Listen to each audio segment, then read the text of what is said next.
Erev Tov, everybody. Good evening. Shalom. So nice to be with you all.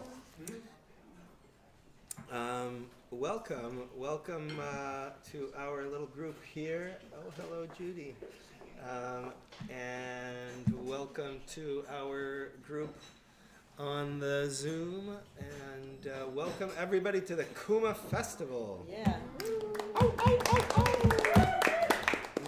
Rise up. That's it. This is Ghiora Aharoni, everybody. He is, I'll try and introduce Ghiora as my first act in this year's festival, but before I do that, I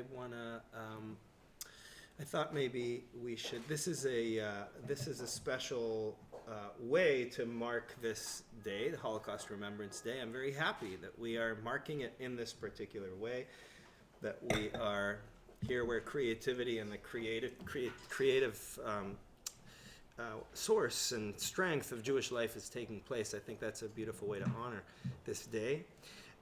But I also thought maybe we should take a few breaths together and just bring ourselves to this place and to this day. So let's just do that for a minute and be silent together.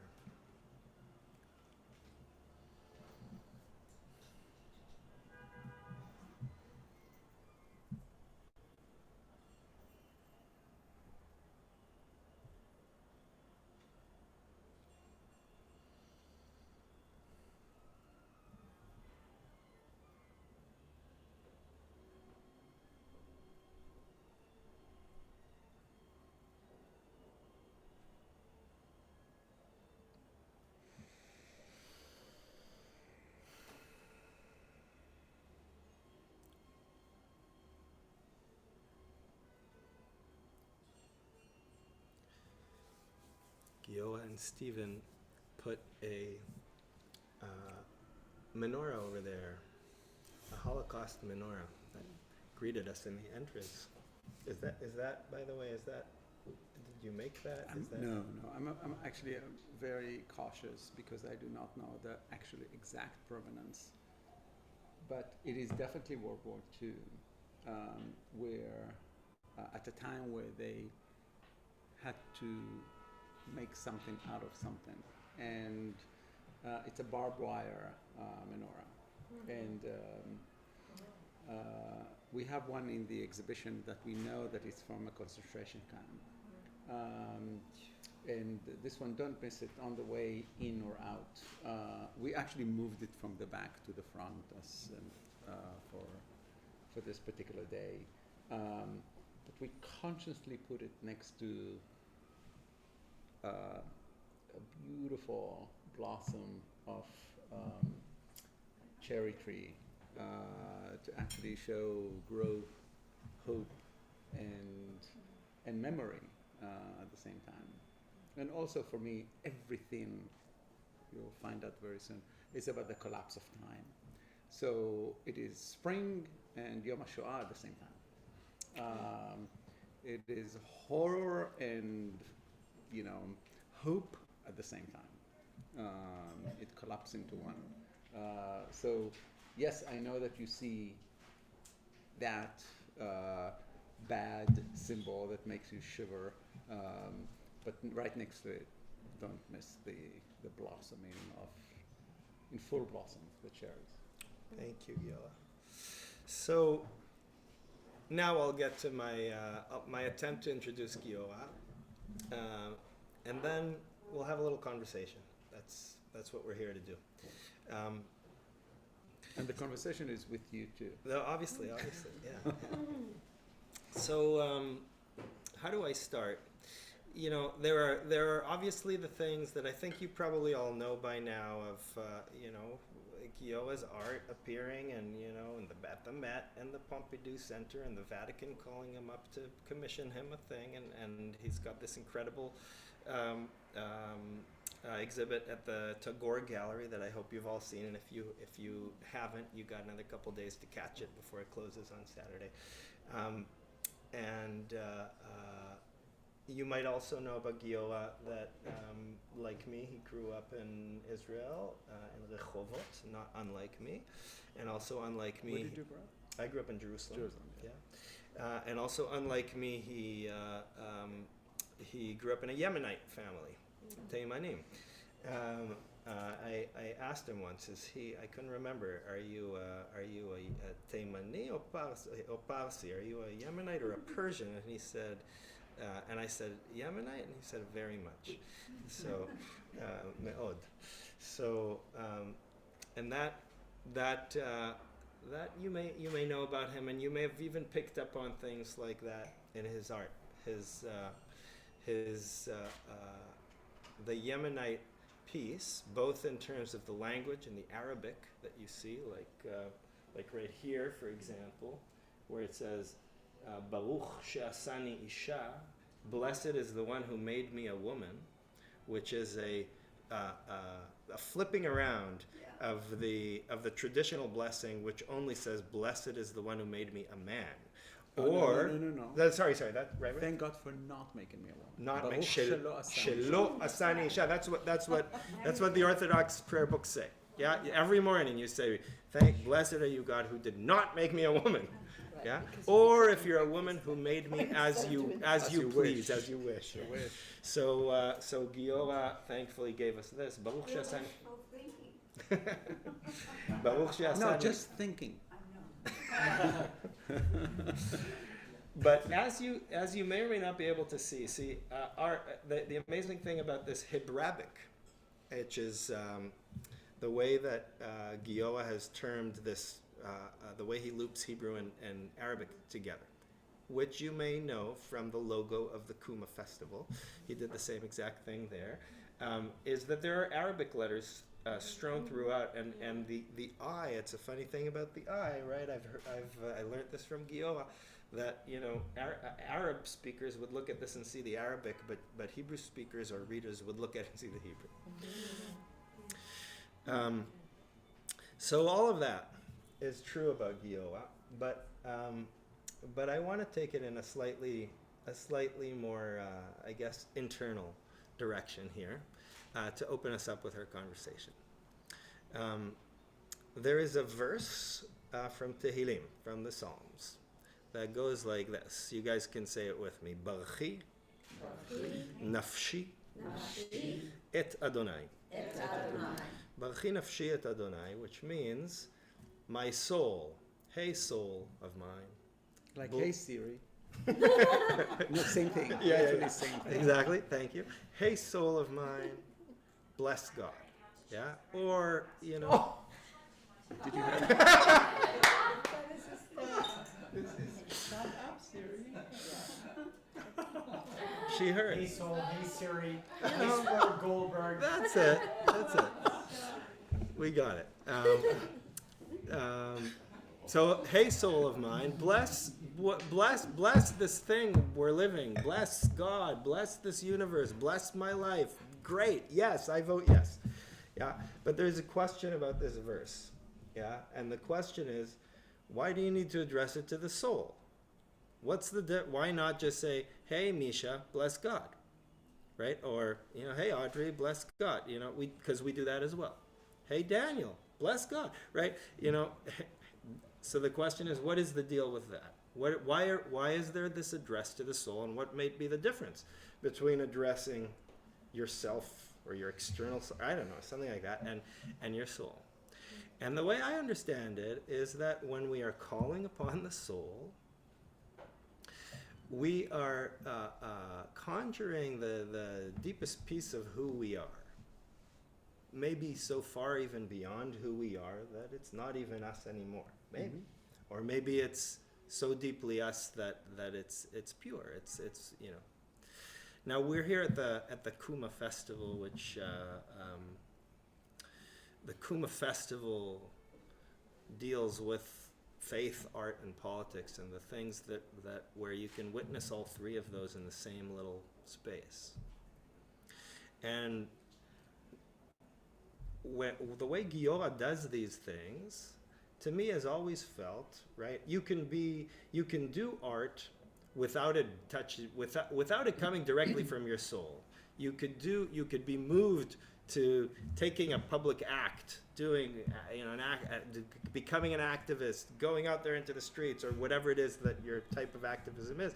That you can be moved to that, but by your soul, and you can certainly come to religion and faith with your soul, but you can also do it in other ways.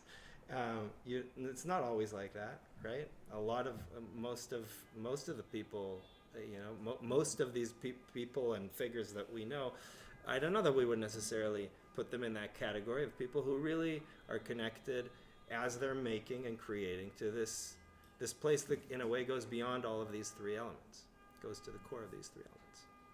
With Ghiora, I always find that in his art,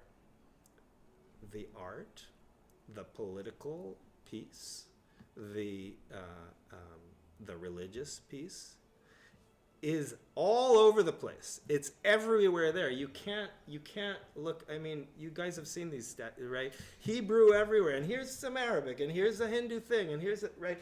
Faith, a person's faith is all over. It's splashed all over it, unmistakable.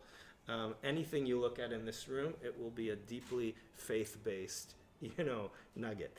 And as you saw from just what happens to be here on the table, if that's not a political statement, then I don't know what is, right? Blessed is the one who made me a woman, and certainly there's no doubt about the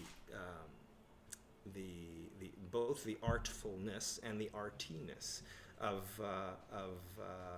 every piece of art you make. It's look at each one of these individual little guys up here that Ghiora will tell us about soon. And each of these letters, right? Each of these Hebrew letters, he's got a particular technique that he's created for engraving into the glass. It's very much all three, and yet, to me, what I see when I look at your art is something very deep from inside of you that comes out very naturally. It's not worn. It is. So that's my little introduction to my friend Ghiora, who I love. And Ghiora, I'll put it to you. Barchi nafshi et Adonai. What do you do with that verse? What do I do with that verse? I really want you to. I read it completely different than you do. Okay. And I want us all to actually dive into that verse. Didn't prepare anything about this, but I just thinking. Barchi nafshi et Adonai, bless my soul, hey soul, please bless my Lord. That's what it says. And I actually don't care about the soul. What I care about, why is Almighty need a blessing? And why is, and you know what, let's just dive into that concept. Why does God, what we perceive as God, what we taught that God is, need my soul, my inner thing in here, to bless it? I'm not going to answer it. Well, I will. No, I will because I'm gonna answer it with another verse. Because this is really amazing how nuances. Because you're talking about the soul, and I was like, oh, I didn't hear the soul. I heard the blessing of God, whomever it is, my soul, my ruach, my spirit, my like, it doesn't really matter what. The action is that Almighty needs to be blessed. And this is the quest from one of the three. There's ruach, neshama, and nefesh. Thank you. One of those is asking to bless the Almighty. So I'm going to shift to something that is the core. And somebody asked me about this work. You asked me about this work earlier, which are the gaus. The name of this work is Make Me a Temple Within, which is the work that you see right there. In the show, it's 108 portable shrines that I converted into something else, into a video work. But the verse, so at one point, God is telling the Hebrews, can I just go back a little bit further? The Migdal Bavel, the Tower of Babel. Tower of Babel. The men, the people that God created, are trying to reach towards Him. God is incredibly insecure and very not accommodating and doesn't want a close contact. Like, this relationship is fine as it is, don't come closer. And confuse them and make their languages and create language and create a variety of languages, which is what I'm obsessed with. And that's where I started studying different languages in order to understand like how confusing it is, and or maybe not. But then God evolved, and You mean in your work? no, in the Torah. in the Torah, Okay. and He said, "V'asu li mikdash v'shachanti betocham." Now He's asking for the Tower of Babel. He asks, And- he says what? Make me a temple so I can come and dwell amongst you. Right. Otherwise, So, excuse me, are you asking for the Tower of Babel? Because like half an hour ago in nonlinear time, we wanted to reach you. Yeah. We wanted you to be part of us. Right? Why are you all of a sudden from creating a destruction of us and destructing the destruction of that temple that we created? Now you're asking, make me a temple so I can come and dwell amongst you. That's not what He asked, or she, or it. That's not what it asked.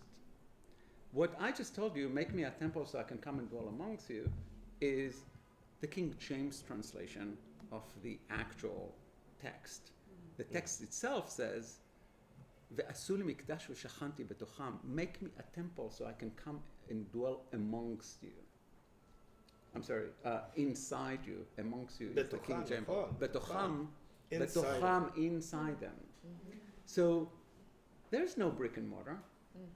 There's no, God is still that God that doesn't want a temple. Mm.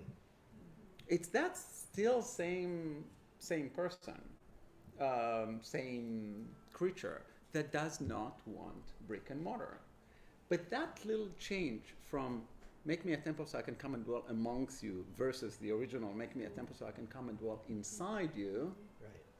is the birth of ills of all ills, which is brick and mortar. You destroy my temple, I'll destroy your temple to make my temple for my God, and that temple and this temple. You know what? Yeah. I know we were going to talk about this first, but this conversation about you're bringing the conversation to brick and mortar, Yeah. and brick and mortar is a big piece of your work that I'd love to kind of Not pick your brain a little bit Yes. about, specifically specifically the golden calf. Yes. Right, that's the classic thing, right? The classic thing where ideas become, statues, ossified things that don't mean anything. It's not inside of you. It's just a building. That's what a golden calf is to us. And so Ghiola's explored this a lot, both through there's that one over there. You guys see the Moses cup right behind Stephen right there. Yeah, the Moses cup, which is the cup that you want to tell about the Moses cup, and then tell about. No, you don't want to go there. Okay, all right. Well, Maybe later after after a drink or two. Thank you. No, maybe after maybe you introduced the golden calf Because you're talking about brick and mortar, and okay, I get it. okay. Okay, what happened after the golden calf? What's the next parasha after the golden calf? Not that I'm a big Jewish scholar and know every single parasha, but I just happen to know, because I'm obsessed with the golden calf, I know what happened after the golden calf. God is giving an accurate instruction of how to build his temple, the Mishkan. נכון. Why is that? That's a response to, but again, it's portable. It's not It's not the one they'll build later. Exactly. Right. It's not a temple. It's not brick and mortar. It's something that they would travel with. Oil throughout the haydut. village. Oil haydut, It's a exactly. tent. Exactly. It's a total, and it's made out of fabric. Right. So if we go backwards, what happens with the golden calf? I'm obsessed with the golden calf. So what I do is that in the studio we study the golden calf backwards. So we actually go. If you read that story very, very early on of the golden calf in reverse, you understand the psychology of the story. So I'm just going to give you the conclusion. The golden calf is a construct that was created by God and was planted on the Israelite. This is not a sin that they initiated. It was brought onto them. And this is a story backwards. The Israelites are asked to bring all of their gold, right, to create something, a god. We're talking about 400 years of slavery. Where's all the gold coming from? Do we know? Didn't they raid the homes of the Egyptians? They raided? No. They were given gifts as they left. They were not given gifts. You're good. You're very, very good. I want the nuance. I want the nuance of what happened. They did not raid. No. They did not. It was voluntary, but it wasn't a gift. It wasn't a gift.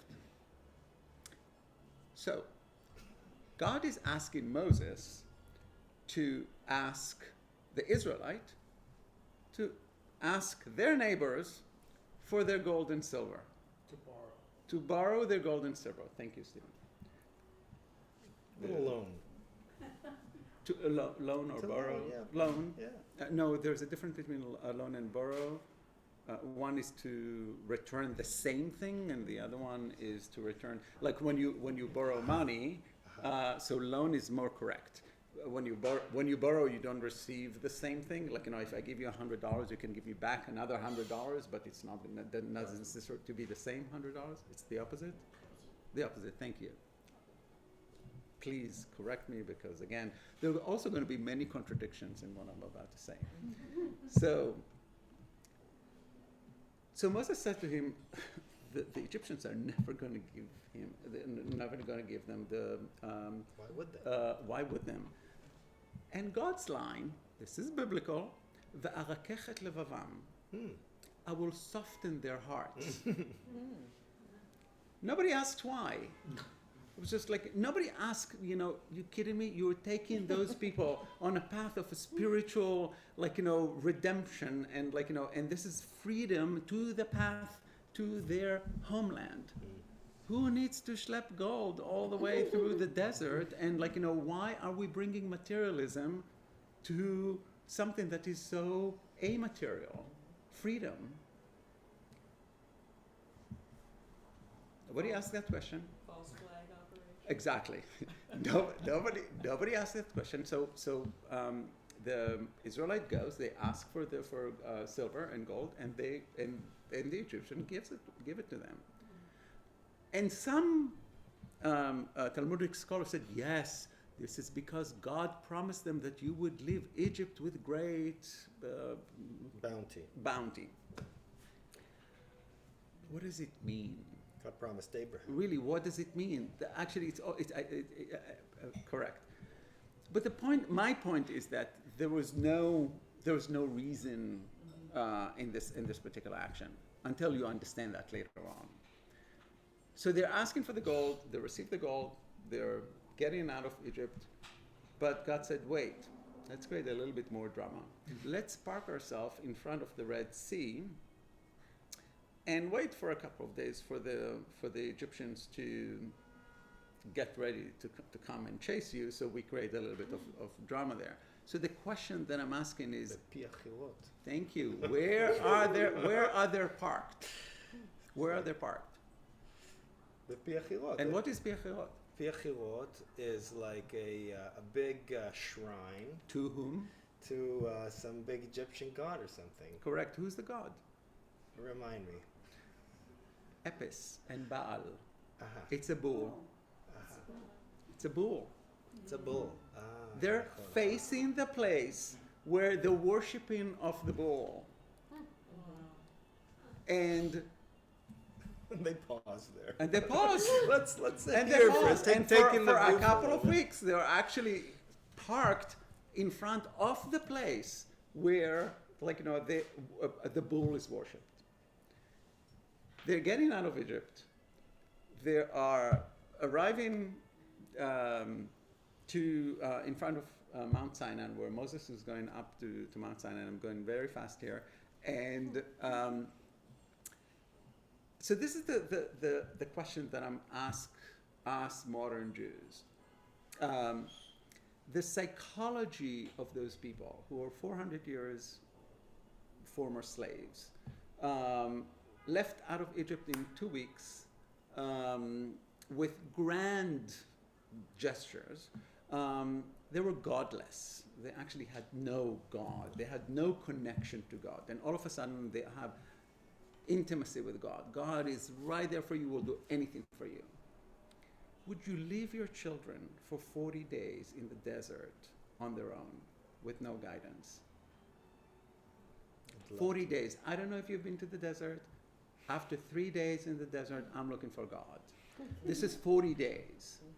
And they're only asking at the very end of the 40 days for something. So this is what I found really amazing. Rashi, who some of us know, who's a 13th century Southern France a scholar, write one line that blew my mind and started my investigation about the golden calf. And he said, Elohut harbe ivu lahem. They were lusting for divinity. All they wanted was a connection to divinity. That is not God. When they said, Ele Elohecha Israel, the Zohar says, Ele is Elohim. Mm. God is God of the Israelite. And That's Aharon.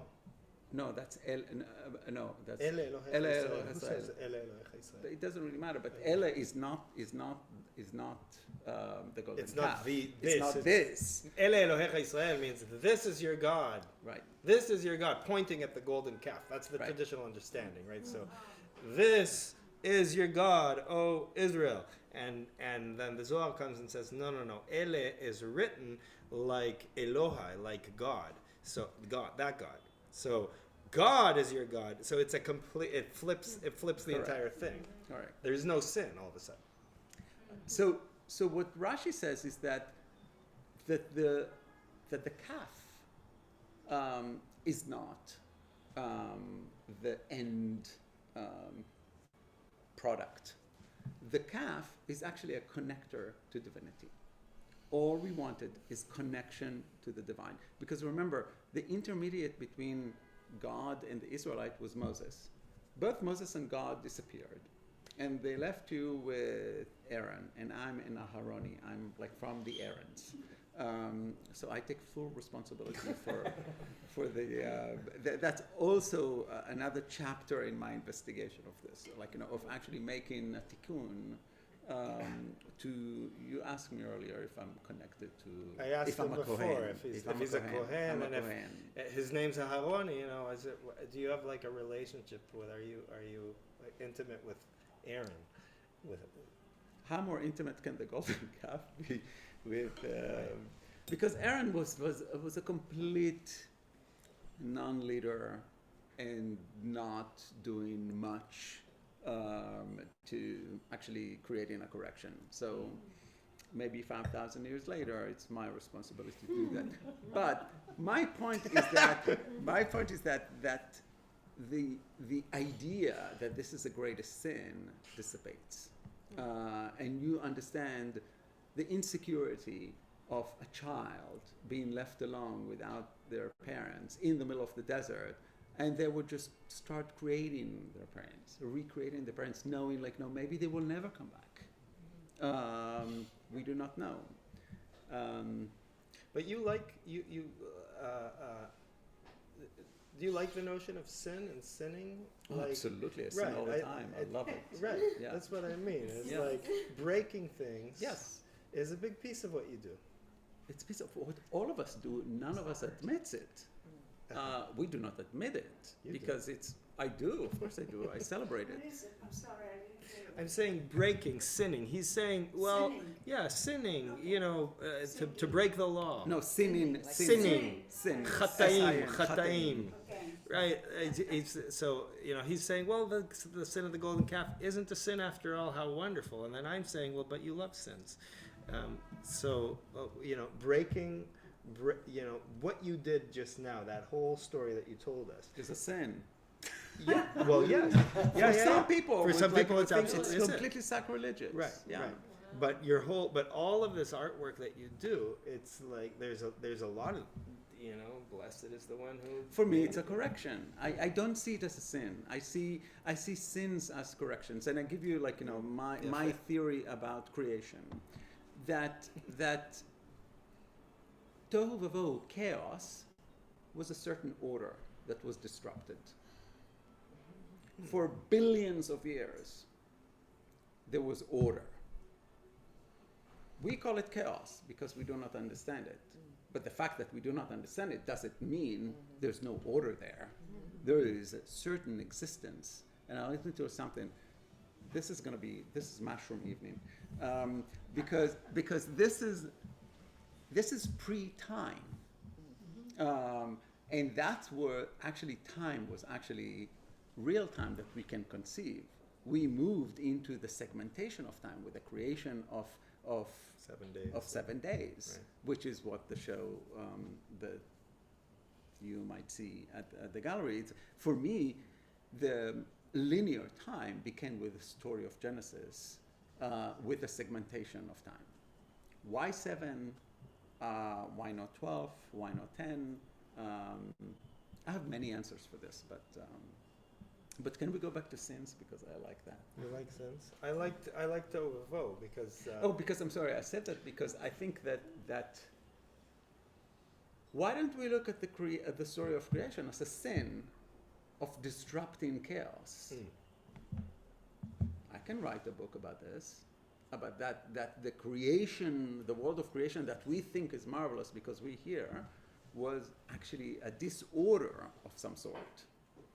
So I think that for us to actually not to abide by what we are told, and to actually create personal investigation, forensic investigation of our roots, is what I try to do with my work.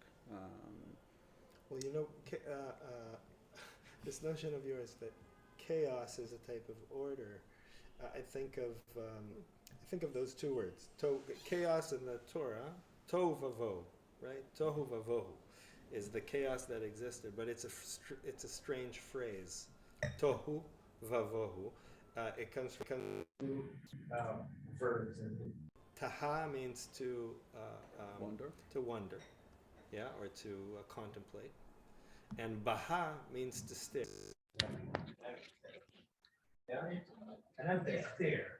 The stare at something. The mindless stare. Yeah. Yeah, and there are these moments in which I manage to reach my most peaceful state sometimes, which are moments of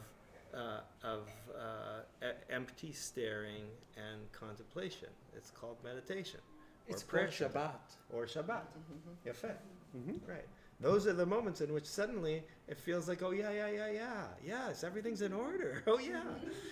So it's amazing that Shabbat can be turned into tohu vavohu. I didn't think about this. Like I told you, it's going to be mushroom. So the fact that Shabbat can be perceived as tohu vavohu, where you actually tohe ubohe, נכון. because that's what you're asked to do. You're asked to strike. You're not asked to rest. It's not a day of rest. Let's just put the linguistic part on the table. Lishbot is to strike. It's not to rest. And to strike is an active, very, very active, a very forceful act of not acting. It's to stop. It's to stop. In modern Hebrew, it's to strike. It's to strike. To lishbot means to strike, to go on strike. But in ancient Hebrew, I would say. But almost in spite. stop. But that's what I love it. It's almost in spite of our need to create, of our need to move things and to we because we are wired to create, because we are creation. We were passed the baton on the sixth day. We were created on the last day of creation. We were the last thing that were created. Why weren't we created on the first day? Really? We were created on the sixth day because we are creation. We are part of creation. So that's What? So then, why did you make all of these? Right, Genesis. Right, the show's called Inception, and it's based around the series called Genesis. There's one of them over there if you haven't seen it. where? Oh, the two small ones. No, isn't that? Didn't you say that that's one of the? No, that's the second golden calf. That's the second golden calf. Okay, sorry. If it's gold, you know it's golden calf. Okay, If thank it's you. black, you know it's Genesis. So I guess what are you trying to do with Genesis? Like, why did you if ordering those 7 days is a type of sin, then are you making a correction there? What are you working on there? So when people ask me what is my medium, and you come here and say, oh, maybe glass, maybe wood, organic materials. The medium that we investigate in the studio is time, and our misperception of linear time. Our most important work, if you don't get to see the show in here, please go to see the work at Pompidou in Paris, which is the hypercube. Very small piece. Actually, one of them is floating in here. We can show you later. The hypercube is the mathematical formula that proved the existence of the fourth dimension. The fourth dimension is the addition of time to space. And what it tells us, it's not what it tells us, but I'm just jumping miles ahead, is that there isn't such a thing as past and future. There's only present time. And it's about expansion, constant expansion. It's impossible for us to understand that concept. It's a proven scientific, so what I'm telling you is that what we know about, I'm worried about tomorrow and I was bothered about what happened yesterday, is part of expansion. It's not, there is nothing linear there. So you would ask me, so what happened to ancient Egypt? What happened to the Holocaust? Didn't this happen in the 1930s? I said, no, it's happening now. It's accumulative and it's expansive. What does it mean that it was proven? It proves. This is Einstein's notion. I was gonna bring you into this conversation. Yes, thank you. Yes. We need an astrophysicist. That's right. Oh, happened with yes. Yay! So, one way to, just like you can move in space, and you'd say that the region over there and the region over there exists right there. They're just two different regions of space. We have different ways of understanding time, but the way Einstein liked to think about it was that the past and the present and the future always are. And the ancient Egypt, you can't there. Right. Right, you see in the sky. You can't go, we don't go to Pluto. We can see Jupiter with our eyes, but we know, we can't go there, but it's still there. Right. The past is just because we are unable to bring our consciousness. There's a whole interesting, there's a whole nother conversation, like, who, are we the same person today as yesterday? Mm. You feel we are. It's some continuity. Just because we can't go to the past easily, and we can't go to the future easily, we can't jump to Jupiter, doesn't mean it's not always there. Correct.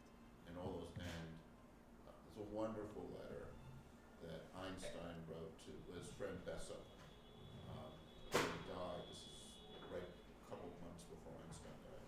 He wrote to Besso's widow this wonderful letter about basically she shouldn't mourn.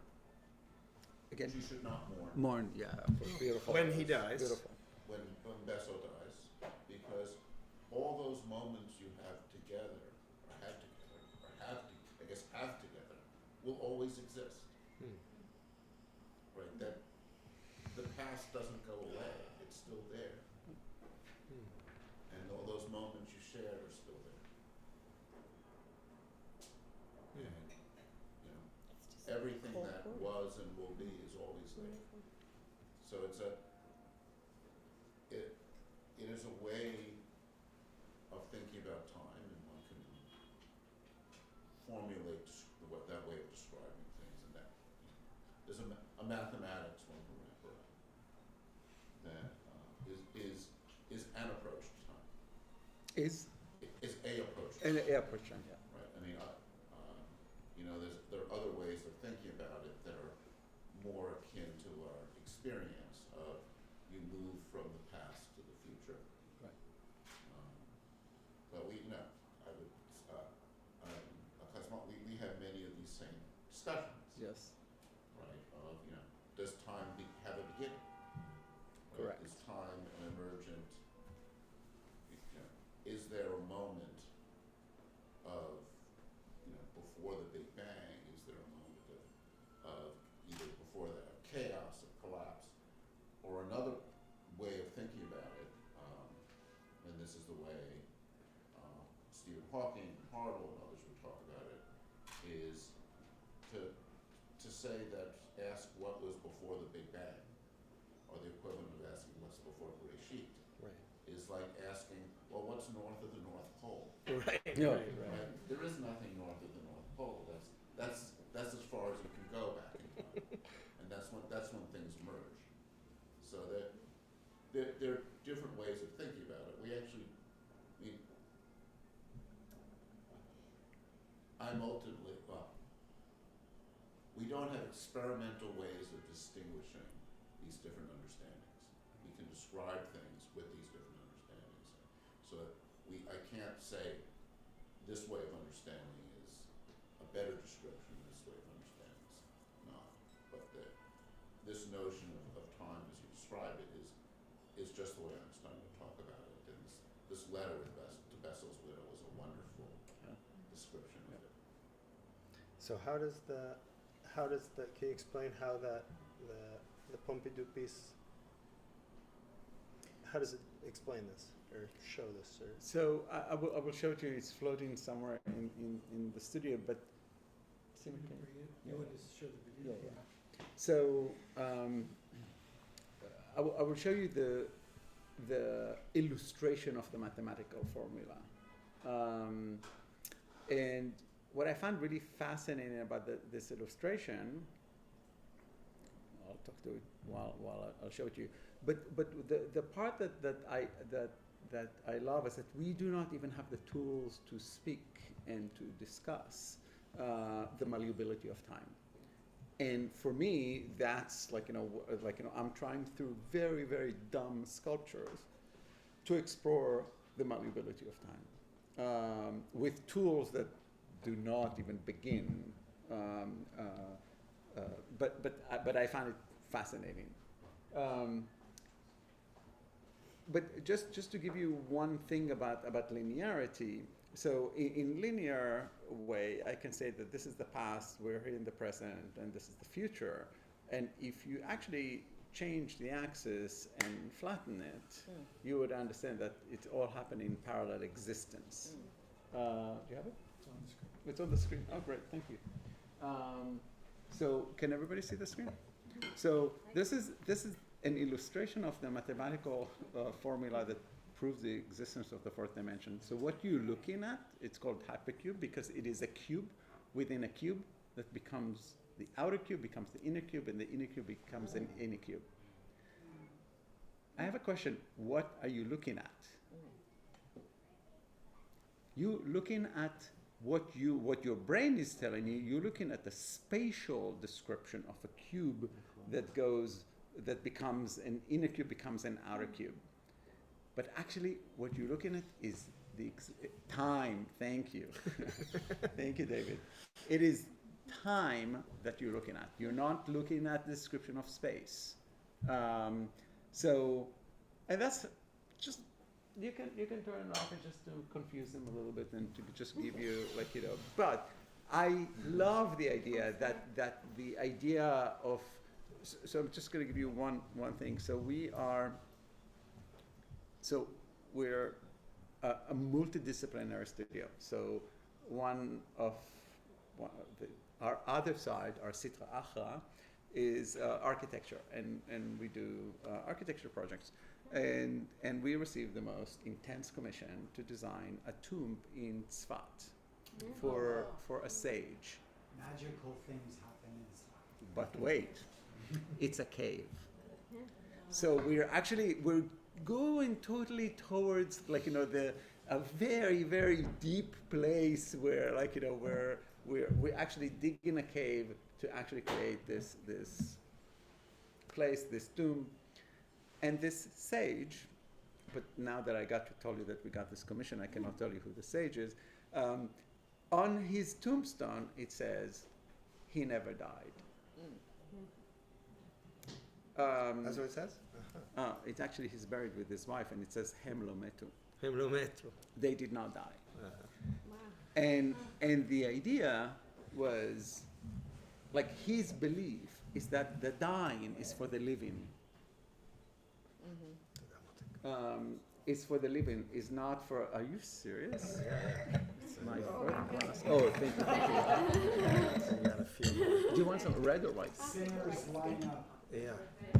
White is good here? Did you see I moved my first? That's a sin. That's a sin and very Israeli.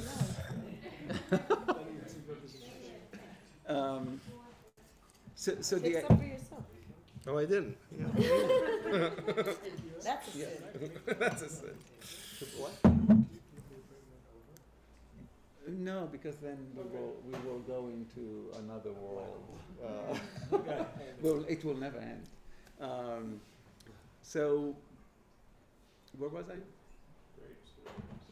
They did not die. They did not die. Yes. So the dying is for the living. Dying is for the living.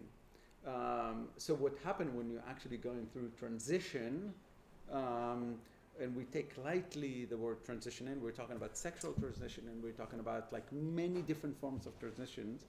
When something is broken, it's transitioned.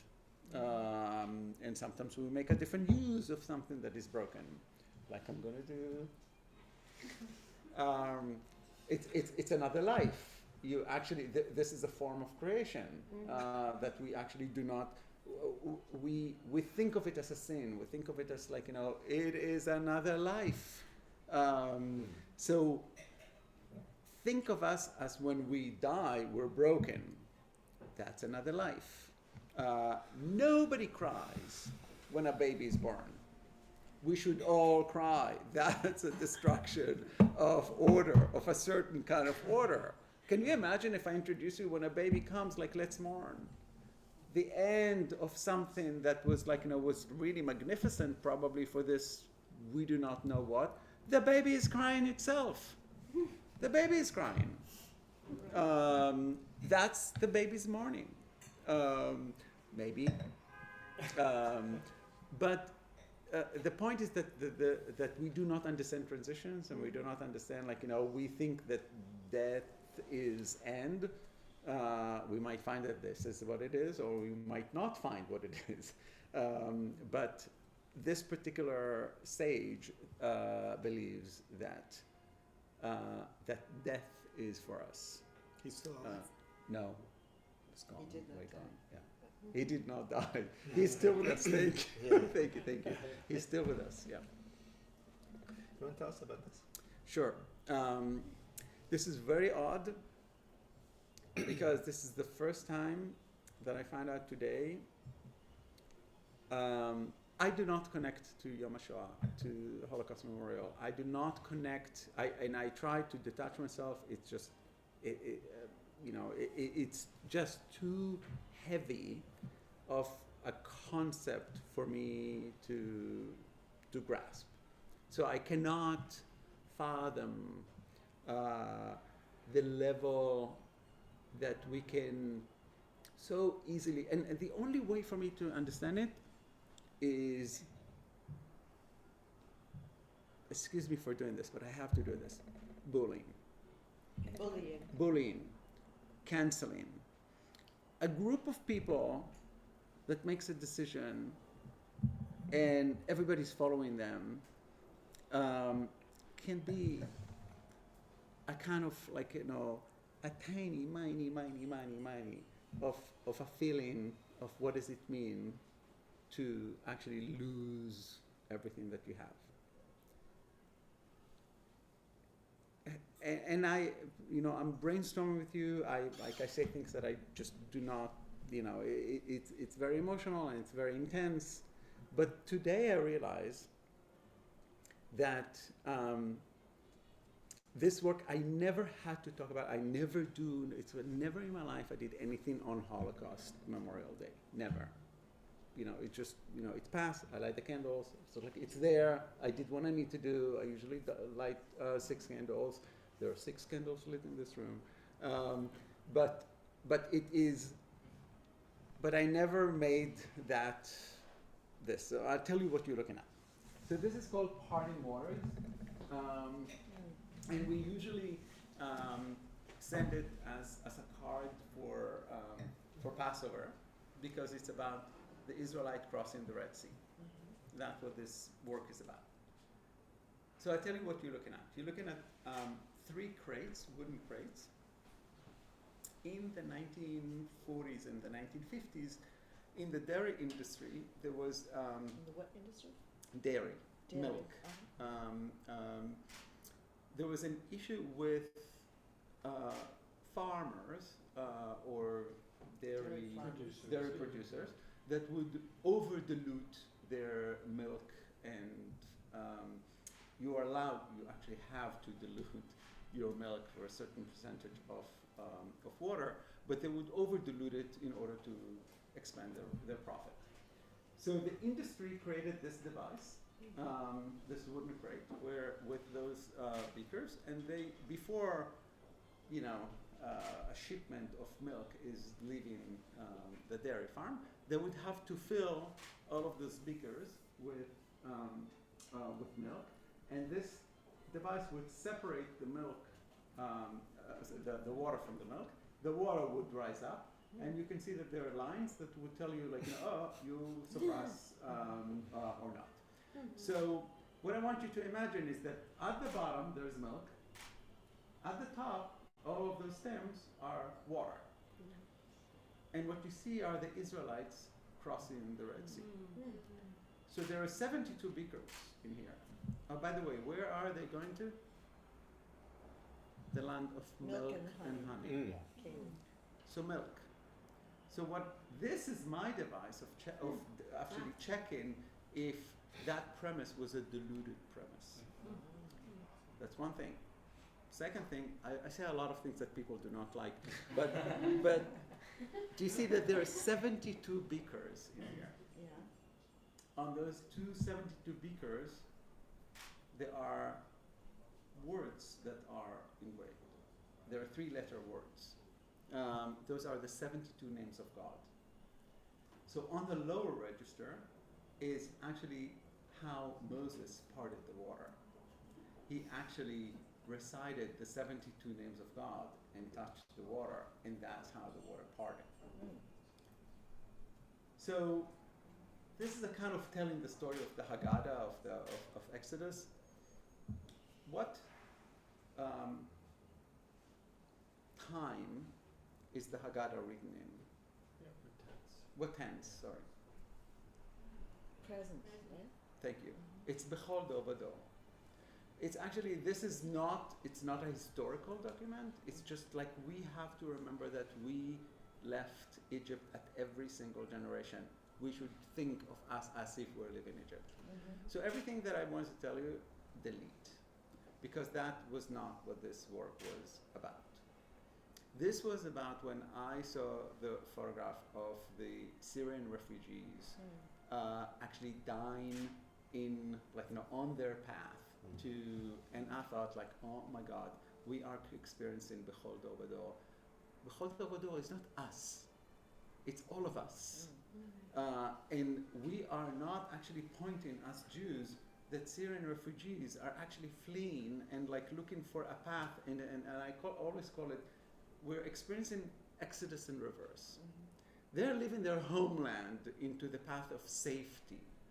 When we were leaving not our land, to our land, to the path of safety. So I call it Exodus in reverse, and this piece was created for Syrian refugees that are actually fleeing through waters to the path of safety.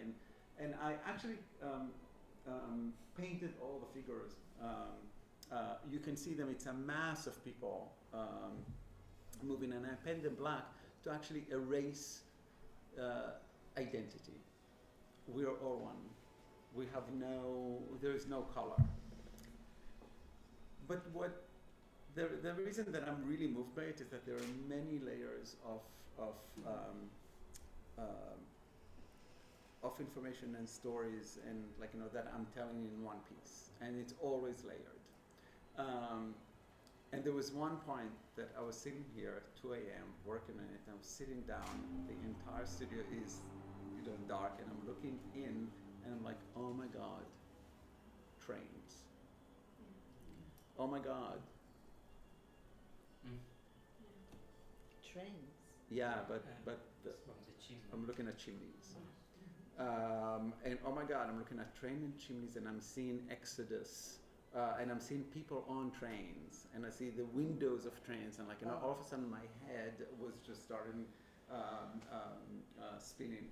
So when Misha asked me what would be a piece that would be, I just thought that this is one of those really moving moments where layers of you're working on one thing and it's telling you something else.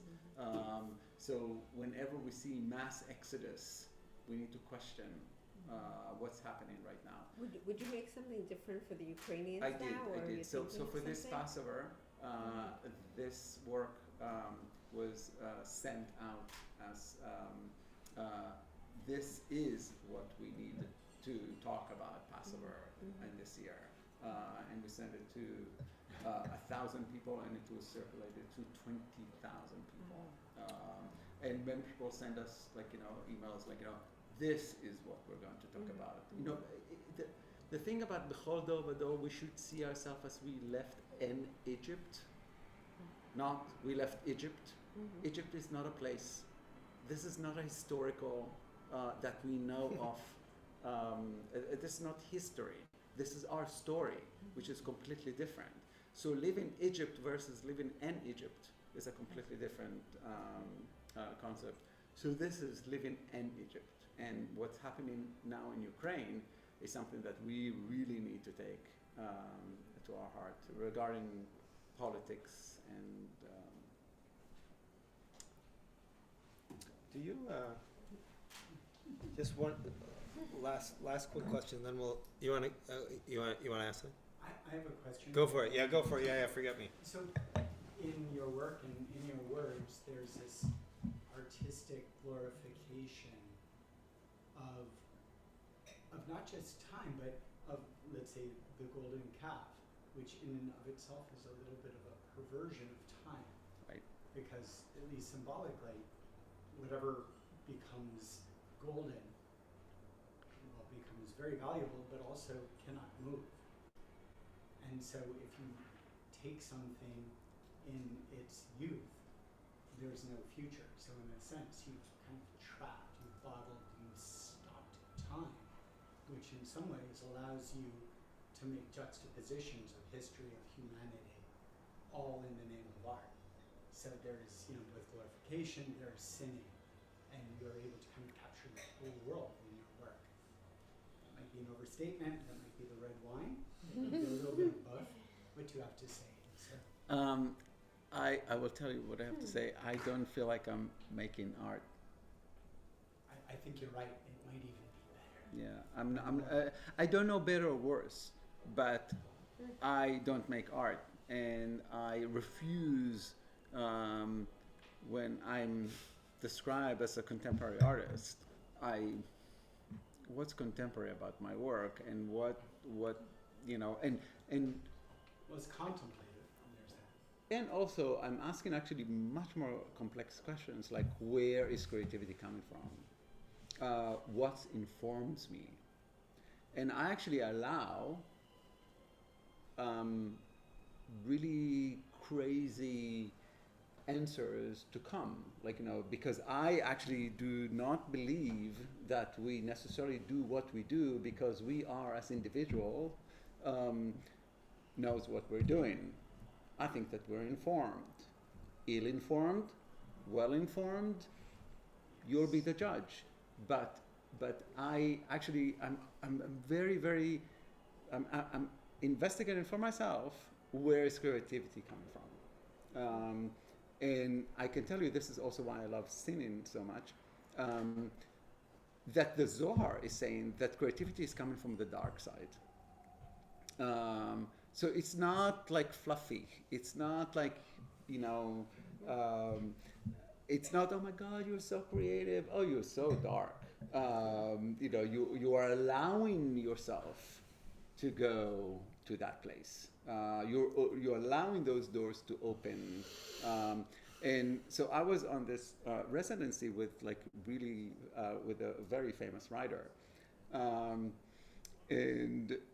And this famous writer had an addiction that nobody knows. And he tells me about this addiction because people feel like they can talk to me about everything, which I think they're right. But he said to me about this addiction, and I said, well, there are many ways to work it out. And he said, yeah, but that would kill my creativity. So I want to paint this, I don't like the work art. I don't like the work, I don't like glorifying what I'm doing. I'm just doing what I'm doing. I don't know why, but I feel like my task is to investigate and to challenge our perception. And let me tell you something. I get many hate mails in terms of how dare you do this to our... when I showed at the Venice Biennale, and I had a group of people from somewhere, I don't want to tarnish their name, and they were horrified about my approach. And the name of the work was The Gale, The Stranger. And I was just talking about, literally, this is what I was talking about, that we received a command from God, ואהבתם את הגר הגר בתוככם, and you must love, it's ועשה, and you must love the stranger who lives amongst you. Must love. What do you do with this information? And that's all I asked. And there was really a murmur of why does he have to do it in Arabic? So I don't know what I'm doing. I don't call it art. I still feel like I'm, on another path for another level of investigation. But I don't know if it's coherent, it's the wine. But Well, we're all on the same level there, so. oh, good. And for what it's worth, rejection hurts in any language. Rejection hurts In any language. in any language. Yeah. Can I ask a question? Yes. We'll have to talk about this later. we knew George Siegel, the sculptor, and he used to say, there's no art, there's just visual information. And so I would say then you're making visual information, but about what? Forget the word art, but Sure. visual information about what? You're asking me that question. Yes. It's about text. Okay. My visual information is actually taking what I read, what we read, what we're asked to read piously, and visualizing it 180 degrees, in 180 degrees. That's Like, you know, that's an answer. But I'm looking at this and I'm asking you to look at the, whether the path to the land of milk and honey was a deluded premise. I'm not saying a delusion. I'm saying it's not that milk and honey. Maybe there are many thorns on the way, and maybe but that's a desert. That's not a land of milk and honey. You can make it maybe a land of milk and honey, but can we talk about this? And that is also a beautiful way to look at it. It's not a silver spoon path. It's a land of milk and honey, which I think is a beautiful way to look at it. It's a desert. Now make it a land of milk and honey. And try not to destroy other people on the way of making it a land of milk and honey. And I also read that if you break something while you're doing it, you incorporate it into your art. Correct. Nothing is broken. Right. So, and I love that concept because it's a way of how are you framing the whole concept, and you're discovering as you go along, because you didn't intend to break it, but it's broken. And now you've got to find a way that fits into the story. Correct. So this is what I think, that I find, and we're talking about it a lot in the studio because no one in the studio was born Jewish. Some of them chose to adopt Jewish values, but we were talking about concept of Geniza, and how beautiful it is that text is brought to bury it, to actually funeral, just like we do, and actually in every Jewish cemetery there is a Geniza tomb where the old text is actually buried. I think that we're all broken. We're still here. We were all broken at one point in our lives. We were all shattered. Those shatters are within us. So that's why in my work, something is broken. It's part of the work. It's another life. It's a different life, but it's another life. Have you illustrated or created a Geniza? Yes, go see the show. We will. I feel go to the show. Yeah, there is a very big Geniza. He's got a stick when he gets to Exactly, I got a stick. It was and there is actually a questionnaire on the end, did you see the show? Didn't see. No, I'm not. And you don't have to see. You can come and see it here. It's coming back on Tuesday to the studio. If you don't have a chance to see it there.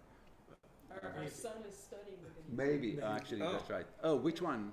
Our son, who's a junior at Princeton, just wrote his junior paper on the Geniza.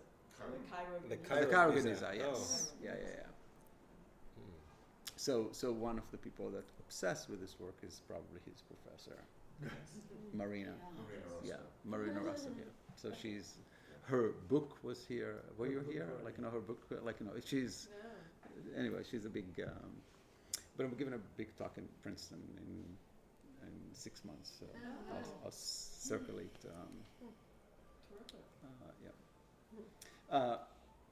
Does anyone know what Geniza is?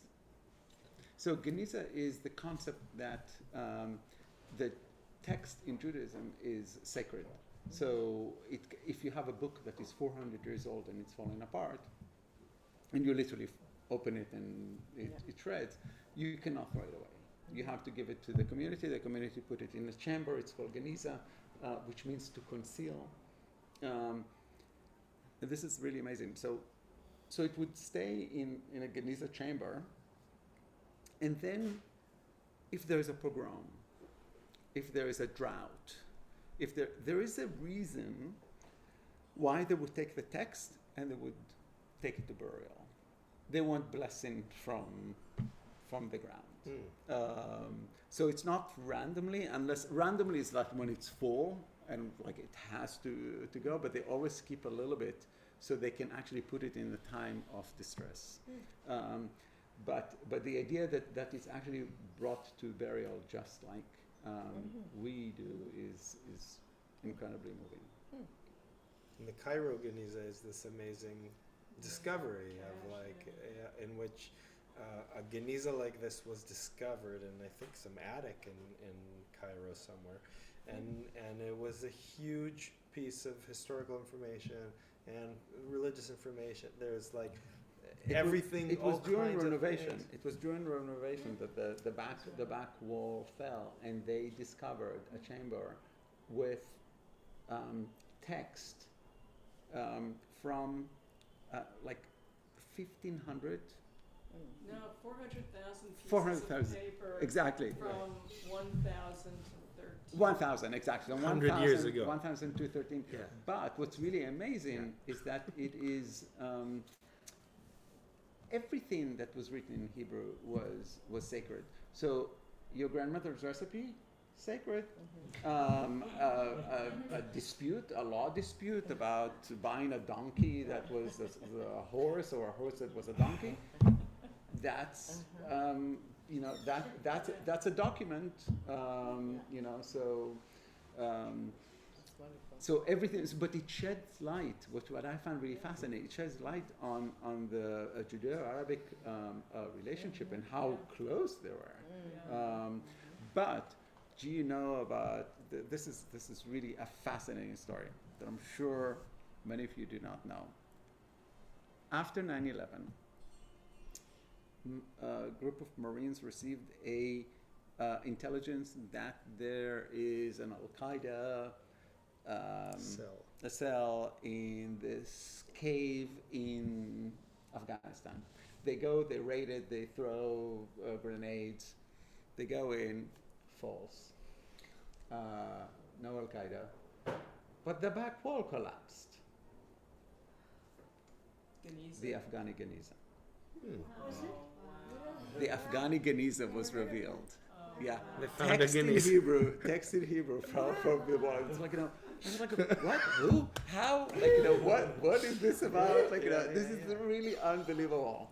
Wow. And this is called the Afghani Geniza. It's not obviously as spectacular as the Cairo Geniza, but I was just there last month, by the way. Yeah. Where? In Afghanistan? No, in Cairo. Cairo. Yeah. So you saw the Ben Ezra. The Ben Ezra right now, I went to the Ben Ezra because I have access to it, but it is it's closed because it's under renovation. But I went to the Maimonides, or the Rambam home, and explored it to details. You sent me pictures. I did, yeah. I sent you pictures from there. Yes, exactly. Shabbat Shalom from Right. the Rambam's house. Yes. Wow. Yeah. Has it been made into a museum? No, it is. I think that it's functioning per request, but there is no community. So there is the only one that is functioning, which is really amazing. So I'm in the taxi, and I see the synagogue, and it's like in the middle of Cairo, and I take a photograph of it, and I said Shabbat Shalom from Cairo, and Erica said, "I'm sorry, is this what's the name of The synagogue. the synagogue? Shomer something." And I said, Shomer Israel. She'erit Israel. She'erit Israel, thank you. And I said, maybe. Let me check it again. So I go back again. It's like, Erica's family, they're Cairo Jews. Oh, they Ghiora Jews, but not only they Ghiora Jews. So I went to the synagogue. I made an effort to go and like see the synagogue. Actually, that's where her entire family, even her grandmother, was married there. So it was just like this was unbelievable. I was just like in a taxi, just sending a random Shabbat Shalom. Oh, I see a Star of David. Shabbat Shalom. She recognized it. She recognized because they had This is gone on a family unbelievable. trip there. It's really unbelievable. It's 15 years ago. No, She was like, they are "Oh, I Jews. think I They know are that Jews. place." They are They Jews. Yeah, yeah. Okay. Very, very anti-Israel, but flourishing and doing well. Very small community. Well,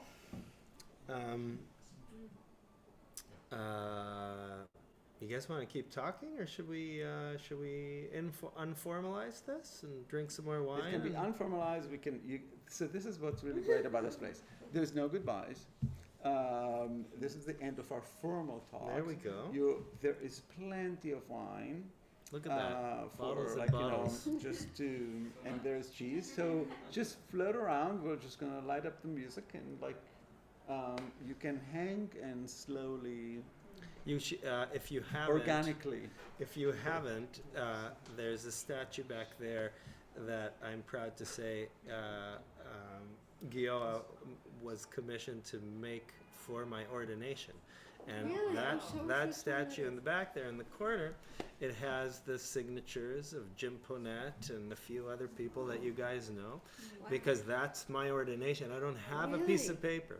I don't have a piece of paper that says, Misha's a rabbi. So I must tell you this. I must tell It you says this. there. Yeah. Before you go and see it on your own, when I was like, come on, Yale University, my alma mater, and Misha, they're asking me to create a semicha for I don't do those things. This is orthodoxy, this is not, So I decided that this is going to be, and I said to Misha, are you comfortable? You understand you're coming to me to create something for you, and I you was know like, me, and he said, why do you think I do came to whatever. you? Exactly. He said, do whatever you think is right. I had no and idea I what started it working on it. So it's not a semicha, it's a ketubah. So what I decided is that this is a contract between Misha and his God. Misha and God. So it's a contract between the two of them.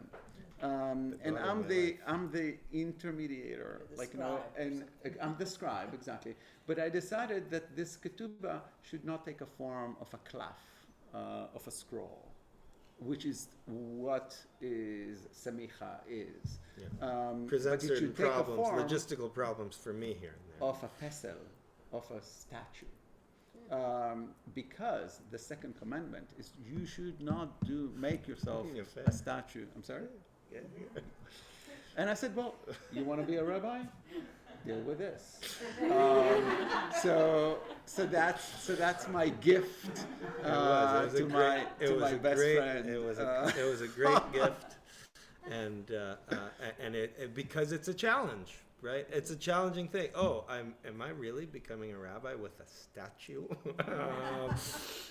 Okay, yeah, hell yeah, I'm doing it. But is there a golden calf in it? There is. Basically, yes. There are horns. It's a representation of the golden calf. But is There's it a a- statue? It is a statue.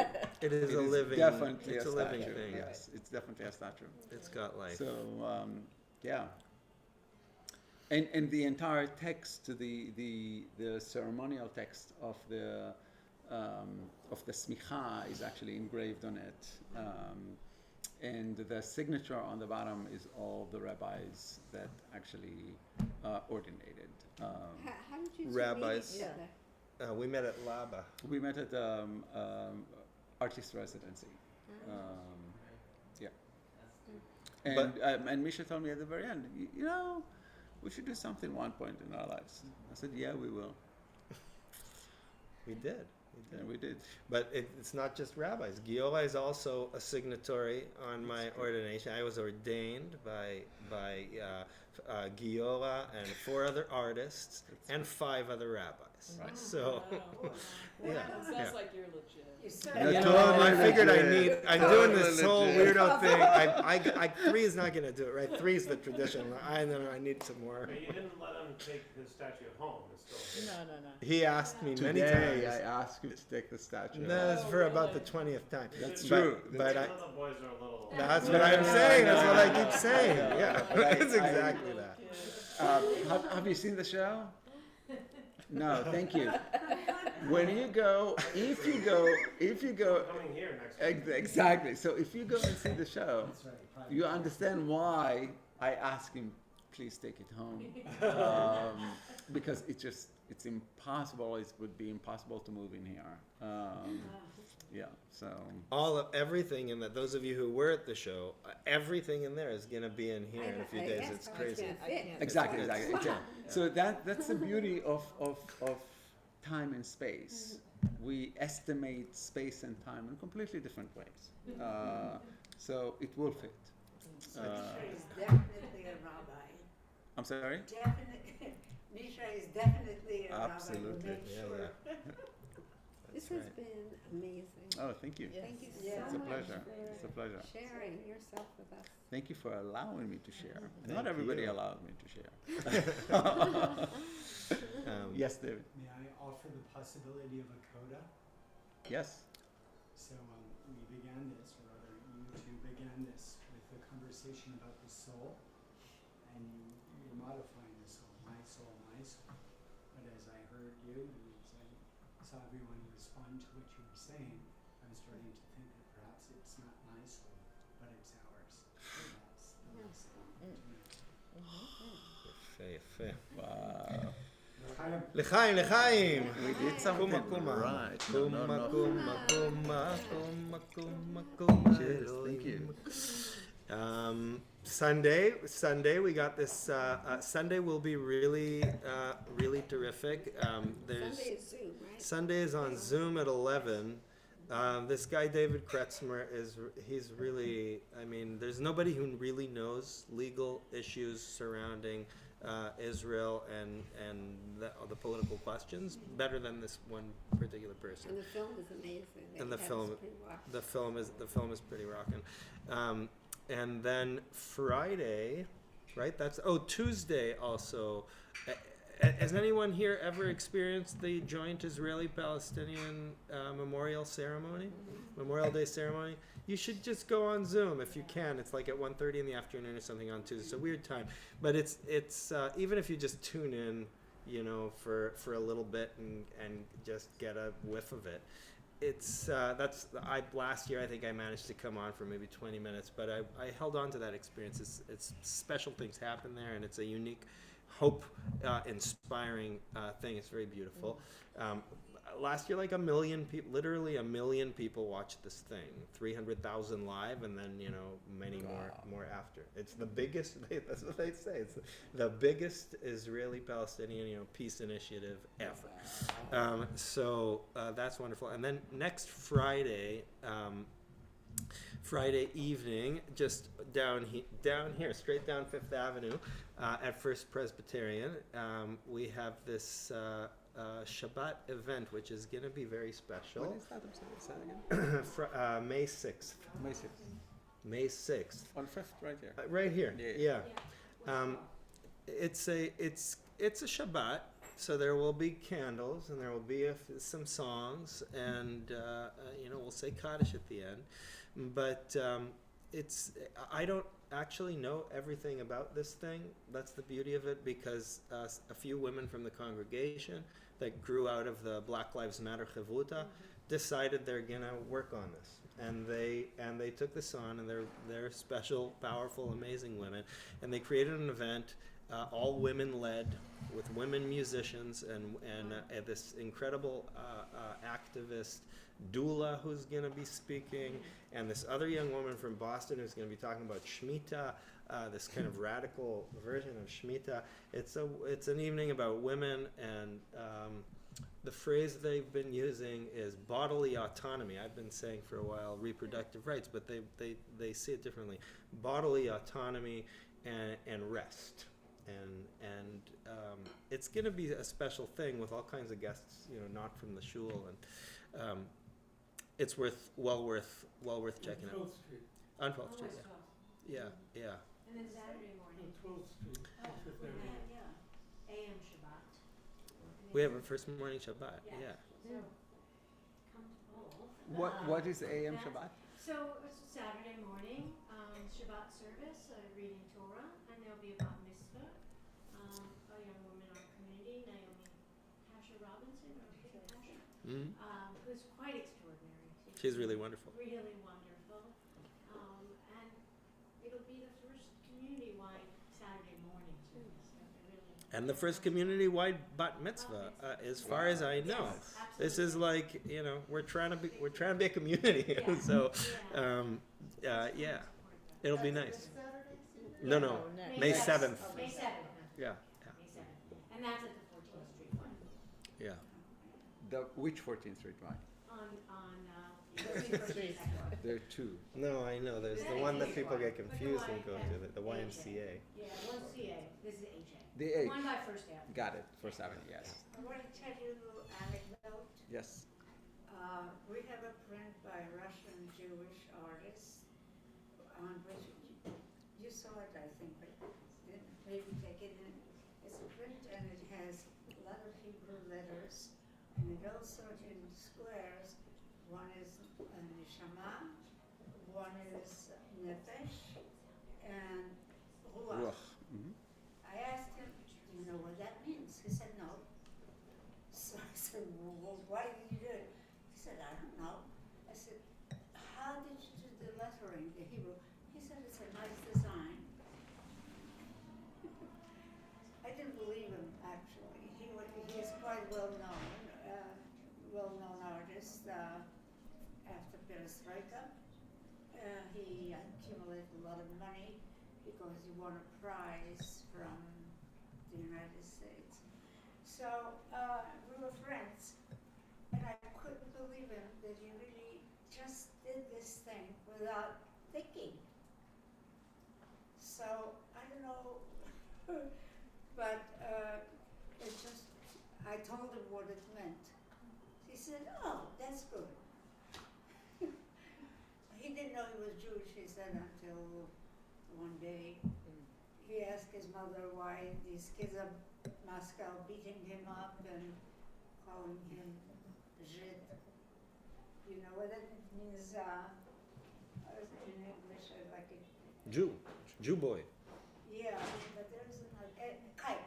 Oh, okay. Kike is an exact expression. Then he found out he was Jewish. And after a while, this was after Perestroika that he probably made this painting.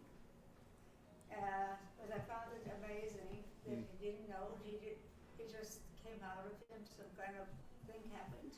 But I like it. You saw it? I'm not Maybe sure I you were saw it. sitting with your back Maybe on to the Zoom I saw it. Excellent. I have a question. You said that you come from Yemeni Jews. They have a strong tradition of fine filigree metalwork. Was that Correct. part of was there, any relatives or, did that influence you at all? We have a lot of filigree work. I have a big show in Washington right now that is about that level of artistry. Right, did you have family, like a family tradition of that, or is this something that... We have family traditions of having them, but not making them. Most of my family were scribes, so interesting. boring. So, but yeah, but we had many. So it's a 2 years project that came to fruition, and the show is coming into close to actually close in Washington D.C. Stephen, you can play that. Yeah, play that on the. We have the video of the exhibition. It's like 3 minutes or 4 minutes that actually shows you. Huh? Are you going to bring that exhibition It's coming back to the studio, but it's not. Oh no, it's going to the Swiss embassy. So the Swiss ambassador passed by the show, and then In Washington. in Washington, Like, and I they want it. contacted me and said like, oh, can we have this in our embassy? I said, I didn't want to say why, but I said sure. And it's actually the ambassador and his wife came over here just to see like other things, and said we absolutely blown away by this work and would like it. So everything that you're going to see on this particular exhibition is work that is done in the studio. Those three of the gargouches, the headdresses, are my grandmother's headdresses, and the main gigantic headdresses was done from scratch in the studio, and it looks like an authentic 16th century Yemenite, but it's a recreation. The jewelry, a lot of it is my grandmother's, who was a very lavish.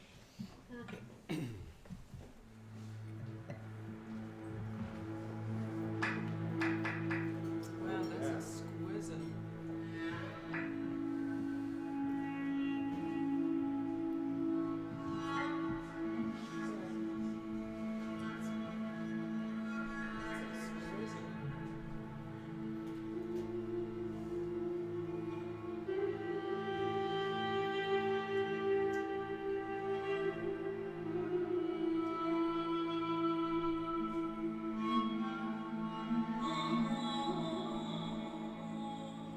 I grew up in a household of strong and independent women who often challenged the spaces they inhabited in society.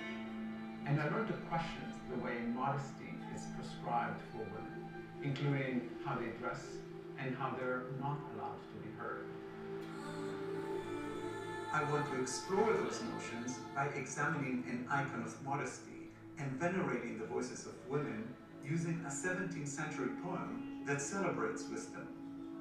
In this installation, I brought together vintage and antique headdresses from Yemen called gargouche, traditionally worn to cover a woman's hair as an act of modesty, which is a prohibition that exists in other cultures as well. I've embellished them with vintage and antique Yemenite jewelry, which was part of the original tradition when our gargouche was passed between generations of Jewish women in Yemen. My family is of Yemenite heritage, so for me, the act of embellishing the gargouche is a convergence of the past and the present.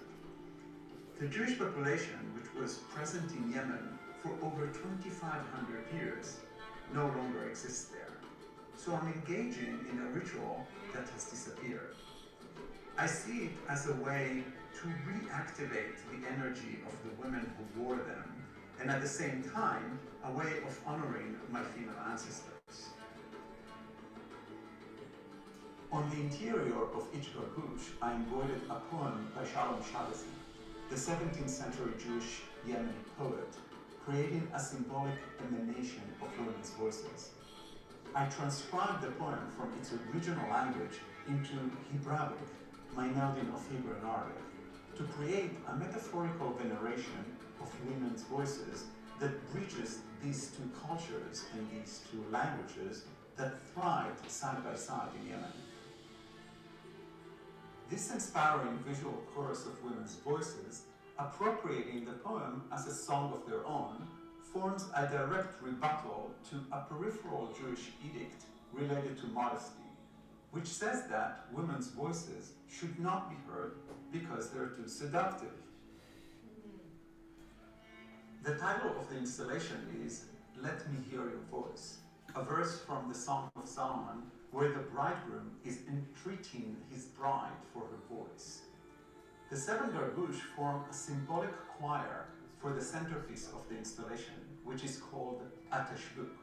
A tashbuk is a ceremonial wedding headdress that originated with Jewish women in Yemen. That's my cousin. My childhood is painted with spectacular memories of wedding ceremonies, with brides wearing these majestic headdresses and seeing them as goddesses. I embellished the tashbuk and added a veil in the back.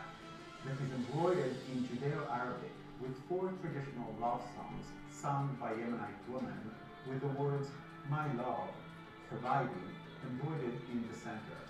It is, for me, a metaphorical reply to the groom's request in the Song of Solomon, which is a sacred text that celebrates rather than subjugates a woman's voice. Though the original narrative of these headdresses is interwoven with the history of my own family, this installation situates them in a new context that asks us to contemplate the prohibitions placed on women. While it invites the viewer to contemplate on the status of women's via seemingly specific lens of time and culture, it ultimately transcends them.